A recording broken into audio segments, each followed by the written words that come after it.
America, land of the free, home of the brave. A nation of equality. A nation of reason. Just not exactly. The key pieces of American identity are individualism, pride, brutality, and persistence. Shown throughout our nation's history, these elements define America's past and the roots of its people, giving both a distinct presence and identity. In the founding years, when Americans flooded the shores of the New World after the Spaniards, French, and Dutch, they established a sense of individualism. Their escape from Britain's economic crisis and oppression gave them a sense of self as they abandoned the monarchy. They persisted through harsh battles with the untamed new land and the natives. But as history tells, the run-ins with the indigenous peoples weren't passive. The settlers made a brutal name for themselves as their desire for expansion led them to cut initially cordial ties with their Indian neighbors to infringe on their land and either push them farther west or kill them. This expansion and independence led to an undue sense of pride within the first American citizens. Before the New World was completely severed from the mother country, a major but brutal institution reared its ugly head on American soil. During the Columbian Exchange, Americans participated in the slave trade and gave slavery a home in the nation. Although disgusting and unjust, this institution arguably gave Americans a sense of pride. The lack of compassionate views within the nation led to the belief that the people of darker skin were inferior, and having these people work the manual labor of Americans validated their superiority. As life in the New World flourished, the motherland became increasingly controlling over their people overseas. Although Americans relished their separation from Britain, the mother country wouldn't let them forget that they weren't separated from British rule. A series of taxes on American imports and acts that limited the individualism of Americans infuriated the American people and led to a war in which the small nation would persist against all odds, as Britain at this time had the world's most powerful army and navy and was generally seen as superior. This was the Revolutionary War. Shortly after the victory, the security of American individualism within the nation, the United States Constitution, was established. The newly independent nation would not be so small for much longer. America's third president, Thomas Jefferson, nearly doubled the size of the current United States with the Louisiana Purchase, a piece of land purchased by the United States for $15 million that added 13 states to the Union. This expansion, however, once settled, caused the brutal relocation of many indigenous peoples.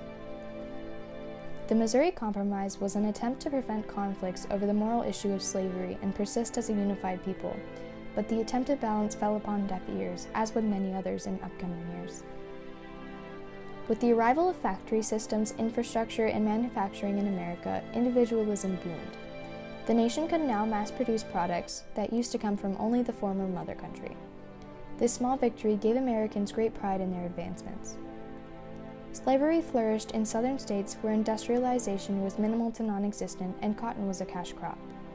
While generally against the institution, northern states benefited from the fruits of bondage as well. With slaves using innovative new ways to communicate and escape, slave codes became harsher and masters became more brutal. Slave muzzles, chains, tags, and branding were all common sights on the plantation.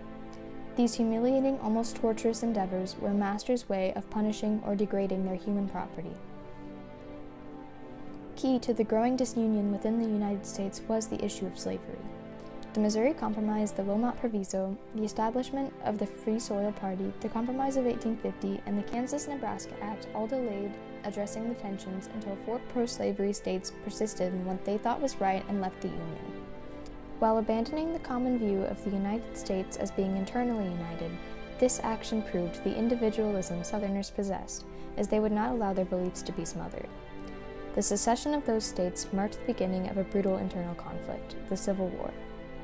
Brutality took many shapes in the American Civil War, from lethal advancements in weaponry to the draft that thinned the low-class population. Death was everywhere and unavoidable. Newspapers took the death toll daily, and photographs marked the historic battles. Even the soldiers who received medical care for their injuries did not often live through the primitive operations. Propaganda swarmed both sides of the war, but both sides held their heads high, with pride for their cause. Even after the Confederacy was defeated, it took many years for them to accept their loss. Although the war began because of the country falling apart, it led to a country more united. Even during the war, African Americans began serving in the Union Army. Although still treated unfairly and oppressed with what they were allowed to do, African Americans took pride in this baby step towards integration. Reconstruction was a time of mixed feelings and high tensions, but it was also a time for the United States to solidify its identity. With the country having fallen apart, everyone was interested to see how and if they would piece themselves back together, and it would take a persistent desire to do so. Newly freed slaves and black citizens alike exercised and took pride in their newfound freedom. They enjoyed the opportunity to integrate with whites in society and participate in previously off-limits activities while keeping their individualistic African American culture and identity. Along with voting, they held meetings and went to church just like their former masters. But bitter Southerners who had their land destroyed and their source of labor taken from them committed violent acts in opposition to emancipation. Acts of humiliation and terrorism targeted former slaves that openly exercised their new rights and Republicans. Victims had their property destroyed, endured public humiliation and assaults, and were often killed.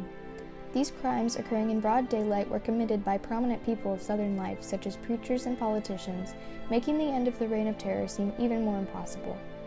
It would be another century until the passing of the Civil Rights Act, which finally gave all Americans equal protection under the law. American identity is shown in the brutal abuse of African and indigenous peoples, the pride in our freedoms and in our nation, and the persistence to be individuals.